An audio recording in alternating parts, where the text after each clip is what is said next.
Welcome back to the Pre-Vetted Podcast, where we spotlight extraordinary people and remarkable talent reshaping our world. Today, we're joined by Kyle Disher. He's founder of RevDojo, formerly Webinar Inc., a training and hiring platform that supports hundreds of business in the automotive industry. Kyle started his automotive career in high school, became a salesperson of the year, moving to management, and then went on to lead one of the most successful internet departments in the United States during the early .com era.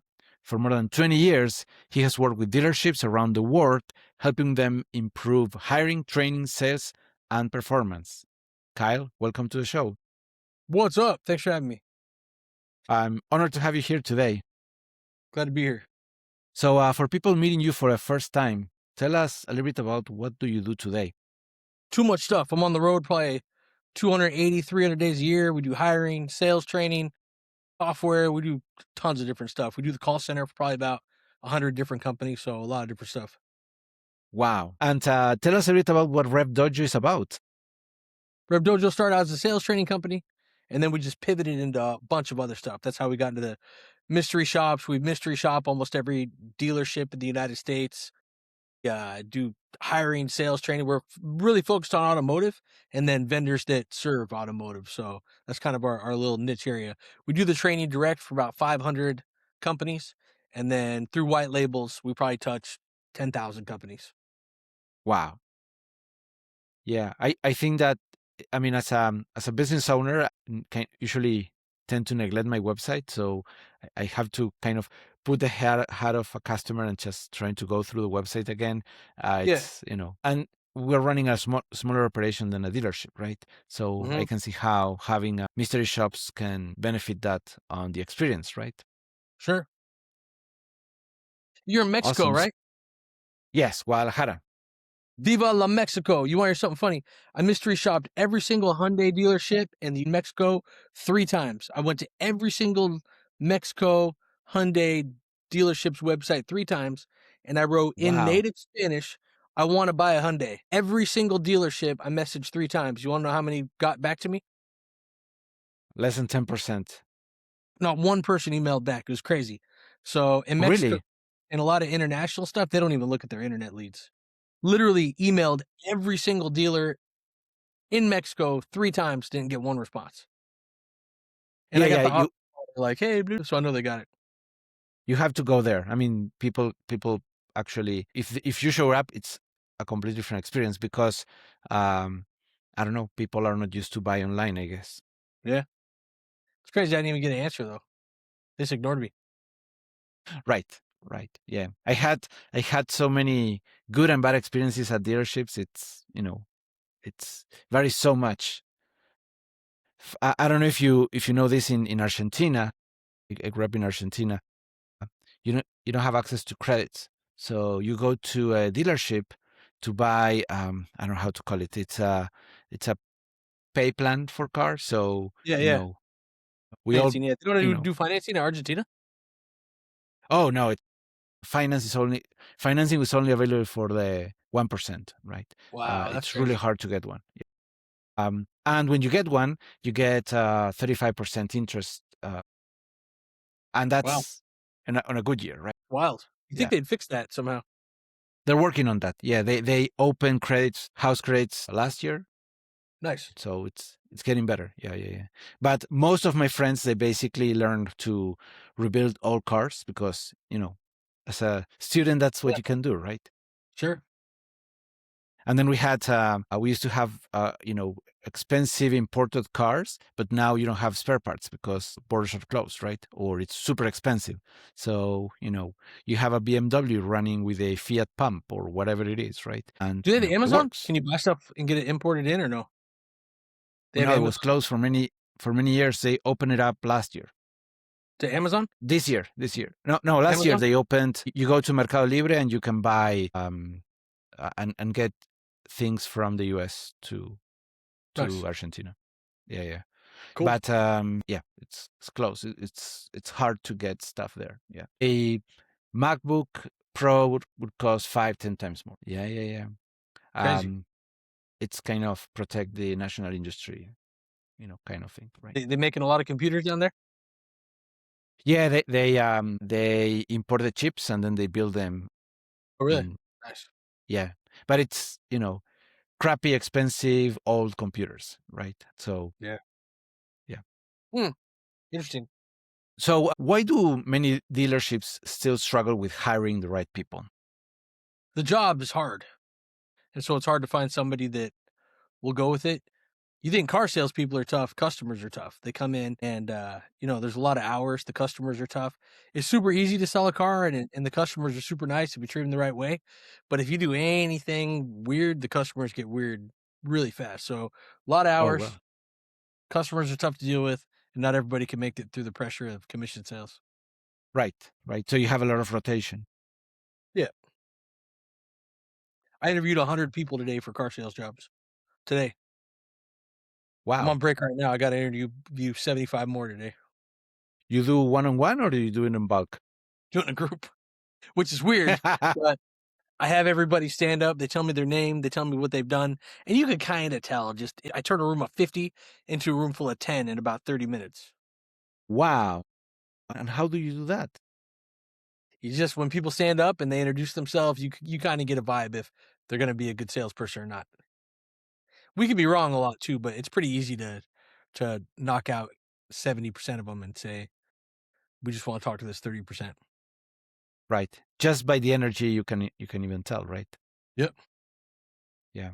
I've seen. I was involved in the enterprise world when I was hired by Microsoft, and they had so many great salespeople. Right. It's a different Yeah. process, right? Because enterprise is longer term, right? But it was very interesting. Yeah. My first before that experience, my impression of the a salesperson was the sleazy salesperson, like what is the movie Matilda, right? That was my my impression. And then from there I learned they're so customer focused and they were amazing, right? Yeah, it takes a lot. It's hard to do. Those enterprise deals take forever. I you know, those enterprise deals take years sometimes. Yes, yes. So they were able to do the best recommendation for the customers, whether that would be a sales or not for them, right? They play the long game and it would pay off, right? So the the short term high opportunity kind of guy would be fired very quickly, right? Because it wouldn't work, right? Long-term play. Right, right. So I'm thinking something similar happens in car sales, right? It's pretty short. People buy a car in 3 days usually. Really Or less, interesting. yeah. Well, in America, you walk in, you buy a car right then. But usually when people decide to buy, they usually do it in the first 72 hours. Right. Right. And the other thing I find interesting, I mean, I buy cars for a whole different reason than most people, but I find people buy it for the color, the looks, What do you and do it for? sorry. Why do you buy cars? So I analyze the technology first, and then I analyze the capacities, and then I don't care about looks, right? So yeah, and then if it depends on the type of vehicle, but for the Type of guy role, that dates girls so for their personality, I guess. You're the type of guy that dates girls for their personality. right, yeah, I see what you're getting, yeah, They don't care about looks. yeah, yeah. Well, I mean, some, but I'd rather have a car that it's unusual, right? So, you know, so I have a Jeep that we're doing an engine swap, right? I have a motorcycle with a big engine, almost little, motorcycle because it's so much fun, right? But you look at it and it's kind of ugly, right? But Yeah. it drives fast, right?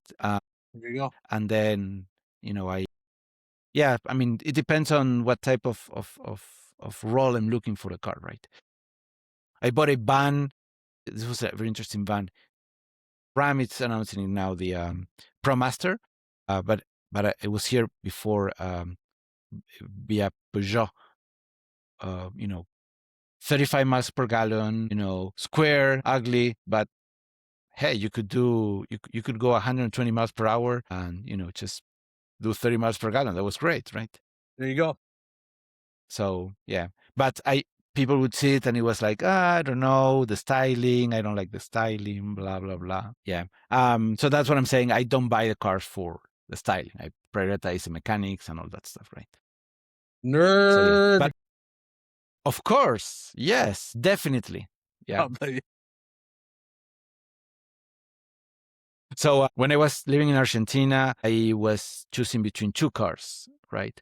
The Renault Twingo and a Fiat 147, which is these are whole opposite cars, right? One is French, modern, kind of pretty. The other one it's an old. It's like a Russian car, right? It's old, square, old design, square, right? But diesel, so it could do like 50 miles per gallon. It was amazing, right? Yeah. But then You know they killed this the guy was that made the diesel engine? sorry, what killed him? You know they killed that guy? The guy that What made the killed him? diesel engine, they assassinated him? You should look at that. You should look that up They sometime. I think they they threw him killed off a him, boat or something. Yeah. You own the technology? For reals. right? They killed him and they Interesting. took his patent, I think. Really, Diesel was a German guy, right? So Yeah, and I think they killed him and I think they took his technology. I think. wow, right, right. Interesting. I didn't know that. I Let's didn't Google know it. that. Let's see if I'm full of it or not. Did the guy that invented, you could add this in post if you wanted, the diesel get murdered? All right, let's see this. Thinking, the inventor of the diesel engine disappeared in 1913 under mysterious circumstances, sparking long-lasting theories of murder, suicide, or fake death. While officially ruled as suicide due to financial troubles, many suspect he was murdered by agents from big oil, coal, or by German military to stop him from sharing the technology with the British. Yeah, he vanished from a steamship. Yeah, they threw him off a boat. I was right. Right, How do I remember that? 10 days later, a body was found in the North Sea by a Dutch boat, but it was too decomposed to identify and thrown back after taking personal items that were later identified. Yeah, so they didn't want the next guy or something, so they killed that guy. I heard something similar about the guy that invented water, use water for combustion. I don't think they killed him though. I heard something similar. Oh, they didn't kill him. Okay, I don't think they killed him. yeah, yeah, but they basically killed this project, right? Yep. Yeah. Uh, so what does great coaching look like in a dealership environment? It's weird. So in a dealership environment, usually you want player coaches, people that will coach well, set good expectations, also get out there and work with customers though. Sometimes there's this magic wall where sales managers are like, well, I don't talk to customers. Those usually aren't the best people. The best coaches get on the field and play with the people. So it's a more of a, Right, because at the end they should be customer centered, right? yeah, And for sure. usually when they go up in hierarchy, they kind of forget that, right? Yeah. So the ones that get in and mix it up with customers too. Right. Right. And Mhm, what other mhm. patterns do you see when, top performing people, top performing teams? Top performing teams, they're very organized. Everyone knows exactly what to do. They know the play. They know the greeting. They know how to fact find. They know how to go on a demo. They know when to introduce the sales managers. Just in our industry, the ones that do the best are very organized, and it's easy to do business with them. So the ones that make things hard, where there's a bunch of different processes, where the personality of the person that's in charge that day dictates the flow and the way deals go, that's usually harder. So when everybody's easy, everybody's happy, everyone knows what to do, that's usually when organizations succeed the most. Right. Right. Do you think that the brand and the product affects how much success the branch can have? Oh, yeah. I'm at a Toyota dealership today. You could it's hard to mess up a Toyota dealership. Like you can do anything, you're gonna be successful.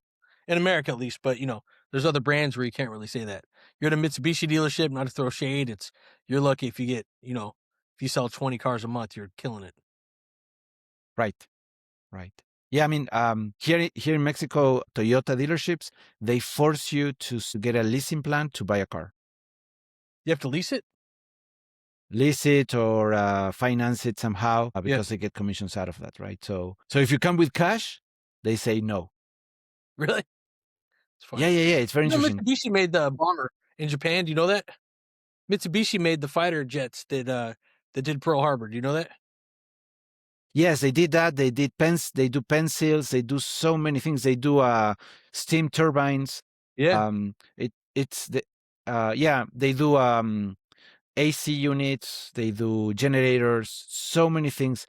all those Japanese companies are kind of together. I don't think they'll ever let them go out of business, because they support them. With the financing and stuff, like you were saying, it's like that in America too. But they won't force you. They're like, if they advertise the car, they have to sell it. Right, right.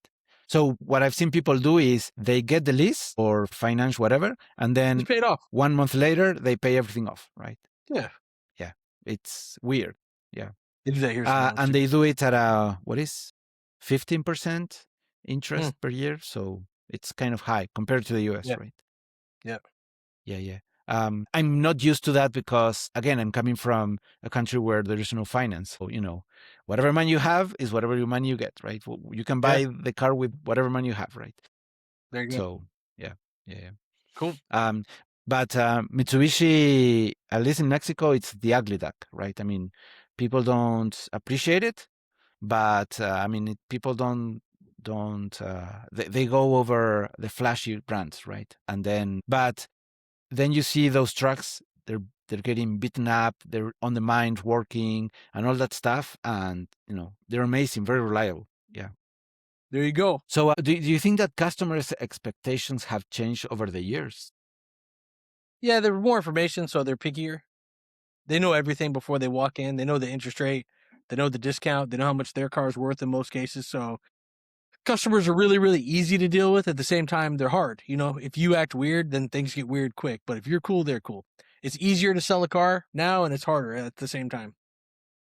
Right, right. And I understand that I remember Elon Musk was trying to sell Teslas without dealership network, right? Yeah, he still is. Right, right. So what are your thoughts about going through dealership networks or going direct? I mean, I may Do you be think that brainwashed, but when you the good thing about the franchise dealers, you know why there's franchise laws, right? Do you know what the reason was? I think it was lobby, right? People can get their cars fixed. Because back in the days, they said, hey, if you buy a car, you have to service the car there. And that kind of started the franchise agreements where people were legally obligated to repair the vehicles. If you sold them, you had to fix them too. And then with regulation comes a lot of good stuff. Yeah, I don't know if it's true or not. They used to put like cement in formula for babies because they used to put cement in formula. You know why? No regulation. So whenever you Right. let people just run unregulated in industries, I think it does cause problems. So the regulation actually kind of makes it better for the consumer sometimes. It creates competition between the dealers. This Ford dealer and that Ford dealer are both competing for your business. People can hate it, people could love it. The competition model, though, and the government snooping in there and regulating it usually ends up being better for the consumer. It actually makes it harder for the dealers. And one could say, well, if there were no dealers, there wouldn't be that X $1,000 worth of markup. The cars would still probably sell for the same price. The difference is it would just go direct to the factory. The factory would just get that money. It's not like you could take the dealers out of it and save a bunch of money. The factory is still going to make every penny they can. So it's it is Right, what it is.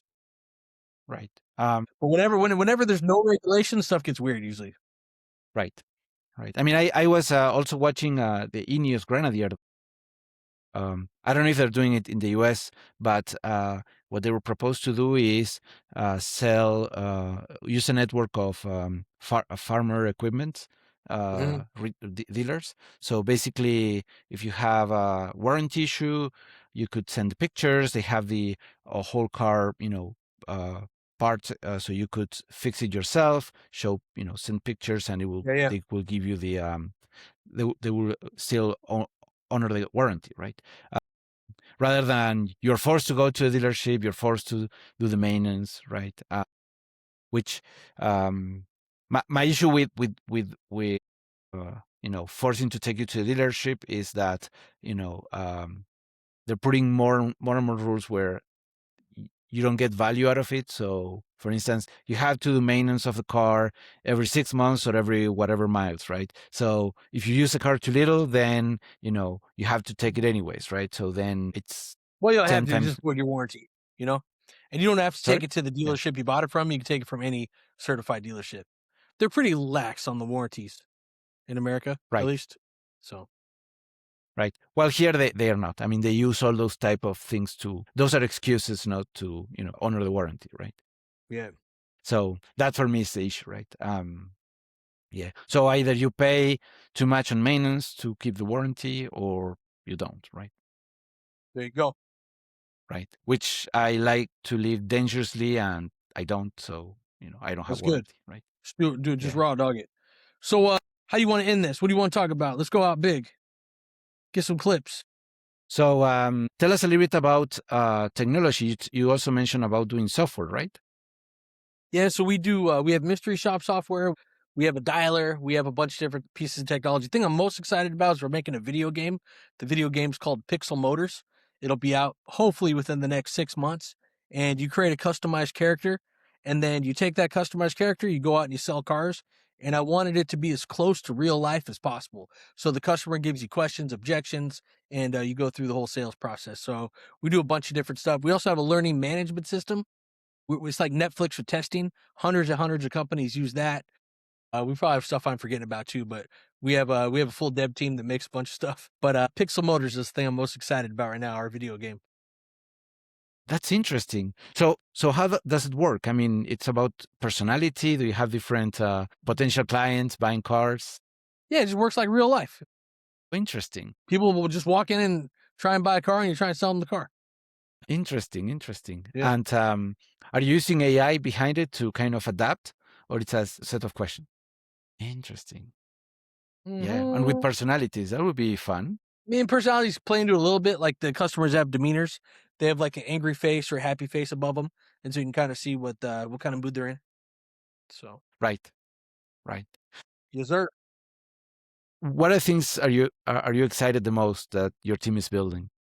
Probably the video game, like I said. We have another product called Calengro. With Calengro, believe it or not, the CRMs, the databases in car dealerships, they don't send calendar invites. So we have a tool that sends calendar invites to every single customer, and we get about a 5 to 15% show increase with that too. So just little things like that. We got calendar tool, a learning management system. We have a dialer. We got our video game. We got our LMS system. We have too much stuff. We do too many things. That's right. Right. But it's all about the dealership experience, right? Everything we do is car dealership stuff. Right. Yes, Do sir. you also work on the post and maintenance, The what? the post sell No. maintenance, We train on it. upgrades, and things We like don't do that? a lot with it. We train on it. We don't have software that does it. We train dealers how to do it, and our call center does it for dealers, but we don't have any software that does it. We use other people's software for that. Yeah, because that part of the business is very, very complex, and Yeah. it's hard to build software around it. What advice would you give to other founders that are planning to start their own company? If you're planning to start your own company, whatever you think your product's going to be, it's not. You're going to fail a lot. It's not fun. It's not sexy. If you think you're going to make donuts, guess what? You're probably going to be making sandwiches. You just don't know it yet. So whatever your idea is, by the time it gets fully baked, it's probably going to be one thing. And you just got to keep pushing through and going through. So I don't know how to raise money. I don't know how to do stuff like a traditional founder. I just know that if you just keep showing up, keep grinding, you'll eventually be successful. Amazing. And how do you think AI is going to change the whole dealership experience? I think we got about 3 to 5 years left before AI handles the majority of customer questions and inquiries virtually. So about 3 to 5 years. If you call a dealership, you're probably gonna be talking to a robot. Right. I have some conflict with the dehumanization process of when we start talking to robots, right? I think that talking to a human and then having an AI assistant sounds great. Maybe it's because I'm getting old. I don't know, but that's kind of How old are you? my feeling. 42. I'm older than you are, dude. I'm old. I'm gonna die soon. 44. I'm geezed up. It's my So, 4-year anniversary day. Here's my lady. She's young. oh, really? Congratulations. 4 years today. I'm old. She's young. So we meet in the middle. Right. She brings the energy, right? No, she's young. I got more energy than she does, though. Really interesting. Yeah, I was joking because I notice you have a lot of energy. So, what do you think is going to be the role of salespeople once we have everything Probably automated? not going to exist anymore. There's going to be people that just want to deal with people, which is great, and dealing with humans is probably going to be like a novelty first class item sooner than later. People are going to think you're weird Right. if you drive a car. No one's going to even drive cars anymore, dude. They'll have automated cars in the next probably 10 or 15 years. They're going to have cars with no steering Right. wheels on. So Right. everything's I going mean, to be. yeah. You Go ever ahead. buy like a handmade pair of shoes? Never. Let's just say yes for conversation's sake. You Okay. have a Yes. handmade pair of shoes, or you have a pair of shoes made by Nike.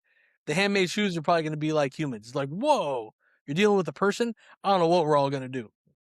Maybe we'll live in the friggin' Matrix. Maybe we'll all be homeless. Maybe we'll survey. I don't know. I think the whole world's going to change about 3 to 5 years. It's scary, but what do you do? Yeah, I got my first tailor suit last year, and it was an amazing experience. And it's kind of premium, but it suits you, right? Sorry for the pun. All right. But my issue or my concern with cars is that they're becoming more disposable things, like Yeah. like a laptop, right? So work on your laptop. It is what it is, That's and true. then you change it. It's cheaper to change it, right? So I am concerned about that. And the other thing is, you can get your beat up old car, whatever it is, you can just drive it to wherever you want without having to report to anybody. But now the cars that are connected online, they're reporting where you are all the time, right? And That's that true. could be a privacy issue, right? Yeah. That's super Um, duper. so yeah, and now with the self-driving cars, people are not going to want to drive cars. They just want to get into a car, get to place A from A place to B, right? And yeah. What I'm hoping is that, or what I would like to see happen is that, cars you can keep, you can do maintenance yourself. You can, change batteries, add more batteries, whatever you want, right? And just use it whatever you want, right? But I don't think there's an incentive for that type of product. Whole world's Yeah. getting crazy.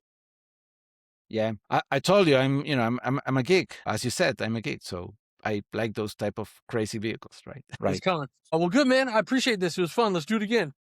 Great. Thank you, Kyle, for being here today. No problem. You're the man. Talk to you soon. Viva la Mexico! Arriba the Chivas!